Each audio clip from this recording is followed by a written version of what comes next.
Well, for the past few weeks, Trump has been doing everything he can to distract us from the Epstein files. And today he's getting his wish because there is a lot of other stuff we need to get into. So, of course, it's finally time for another installment of Trump Dates. Trump is asking people to Venmo the government to pay off the national debt. So his Treasury Department unveiled a website called Gifts to Reduce the Public Debt, and citizens can donate via bank account, debit or credit card, or Venmo and PayPal accounts. I was so shocked when I saw this story because what individual would feel so passionate to contribute to ending the national debt? I don't understand, especially because it sits at an insane $36.7 trillion. It would cost each American a $100,000 Venmo to help pay it off. Right. The average citizen can barely make a difference. Even if Elon, the richest person in the world, donated all of his money, it would be a drop in the bucket. And even though this weird initiative makes it seem like Trump is really prioritizing reducing the national debt, we can't forget that he is really massively contributing to it. His big, beautiful bill is projected to add $3.4 trillion to the debt. And we looked into how these donations work. And according to the IRS, they are considered a tax-deductible charitable donation. But what's funny about that, so you take it out of your taxes, but taxes are what help make up for the deficit in the first place. So I guess if you feel so strongly you want your money to go only to the federal debt and not to any other social programs, you could do this. Trump has increasingly been blurring the lines between church and state. We're sure you all saw that last week. His administration told federal workers that they can talk about religion at work, including by trying to, quote, persuade others of the correctness of their own religious views. And they gave some helpful pointers about how to do it. So they said during a break, an employee may engage another in a polite discussion about why his faith is correct and why the non-adherent should rethink his religious beliefs. And I mean, who doesn't love when their coworker comes up and gives them unsolicited advice? And this was sent to the heads of all federal agencies in a 5-page memo. So one of the examples says a Veterans Affairs doctor can pray over their patients. Park rangers for the National Park Service can join their tour groups in prayer.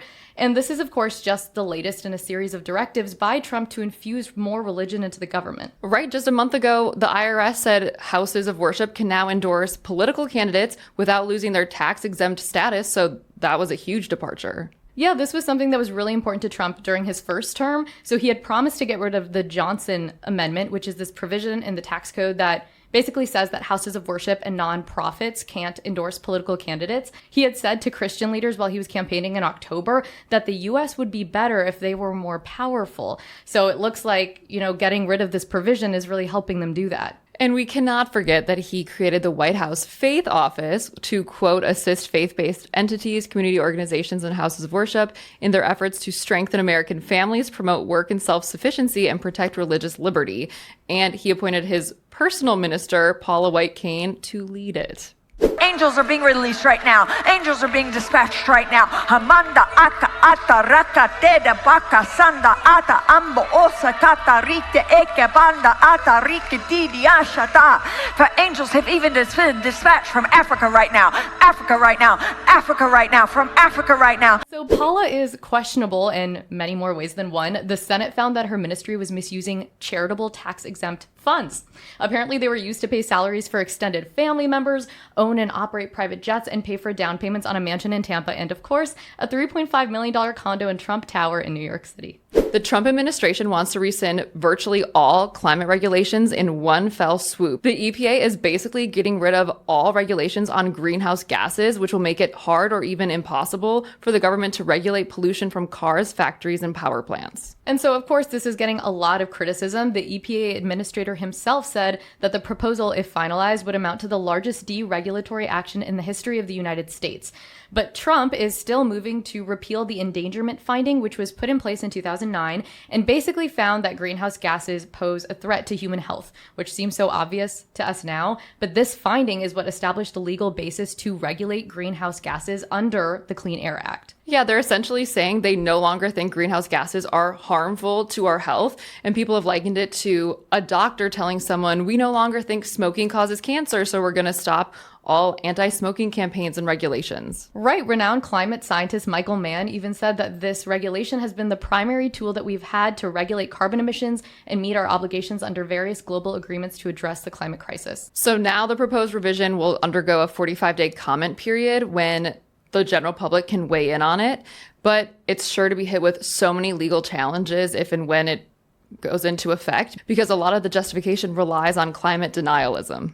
So I kept Ren in the dark a little bit for this next story so that we could all see her live reaction. Oh no. So Ren, did you hear about this website called the Panama Playlists that have found what JD Vance and other Trump officials listen to on Spotify? Well, yes, you told me that they release these playlists, but you wouldn't tell me what's on them. Yes, so let's go through them because honestly, it's surprising. So they found that JD Vance has a cooking playlist, and on it is Justin Bieber's One Time and the Backstreet Boys' I Want It That Way in rotation. Wow. Okay, so he likes the teeny bopper, like male heartthrobs. I did too when I was a 12-year-old girl. Then they found that U.S. Attorney General Pam Bondi jams out to Nelly's Hot in Here and quite a few Selena Gomez songs like Kill 'Em With Kindness and Hands to Myself. Honestly, that's spicier than I expected from her. And then Florida Governor Ron DeSantis apparently streams Miley Cyrus's Party in the USA. Oh, I wonder if he signed that petition to make it the official national anthem. And then White House Press Secretary Caroline Leavitt appears to enjoy Cyndi Lauper's Girls Just Want to Have Fun. That is the exact brand of woman that I would expect her to be. And so Panama Playlist says that they've been scraping their accounts, like their playlists, their live listening feeds, how often they listen to each song since summer 2024. And obviously it's hard to verify because it's not like JD Vance is going to admit to listening to Justin Bieber while cooking. But reporters cross-referenced their own listening habits with the site and said that it's accurate. And obviously this is funny information, but it is terrifying that we can just know this. This is all publicly available. And I know that Spotify playlists are default public and you actually have to go out of your way to make them private. So I guess if you're in the public eye, you just have to be conscious of every single platform to keep your privacy. It's honestly lucky there's not more embarrassing things. Like imagine if Vance had a sex playlist or something. I did not need that vision of JD Vance getting steamy with a couch. Watch. Imagine getting the day off work for Trump's birthday, receiving a $100 bill with Trump's face on it, landing at Donald J. Trump Airport near DC, and taking in a show at the Donald J. Trump Center for the Arts. Because all of those are possible through bills that Republicans have proposed. Yeah, Republicans really seem to be kissing up to Trump because there's literally a bill called Make Entertainment Great Again that proposes renaming the Kennedy Center for Trump. And of course, we've all heard that Republicans want to rename the Kennedy Opera House for Melania. They even passed an amendment slipping it into the Kennedy funding bill. I don't know why they don't just make something for themselves. Why do they have to change that? Well, the rep who authored the bill said you would be hard-pressed to find a more significant cultural icon in the past 40 years than President Trump. President Trump's love and mastery of entertainment has stood the test of time and allowed him to capture Americans' attention for decades. But former board members are now speaking out, saying that renaming any part of the Kennedy Center would go against the laws under which it was created. So we'll see if the guardrails hold on this one. Another truly crazy thing we've seen is that lawmakers are proposing to carve Trump's face into Mount Rushmore. So apparently during his first term, he told Kristi Noem that it was his dream. And she actually gave him this $1,000 model of Rushmore with his face on it. And I guess these talks are ongoing because in March, the Interior Secretary said, quote, they definitely have room for Trump. Yeah, the New York Times made this really cool interactive article showing where maybe it would be possible to even put Trump and if it's feasible. But the Park Service did release a contradictory statement saying the carved portion of Mount Rushmore has been thoroughly evaluated and there are no viable locations left for additional carvings. So who knows? But I personally think we're spending a little too much time on the could they do it and not enough on the should they do it.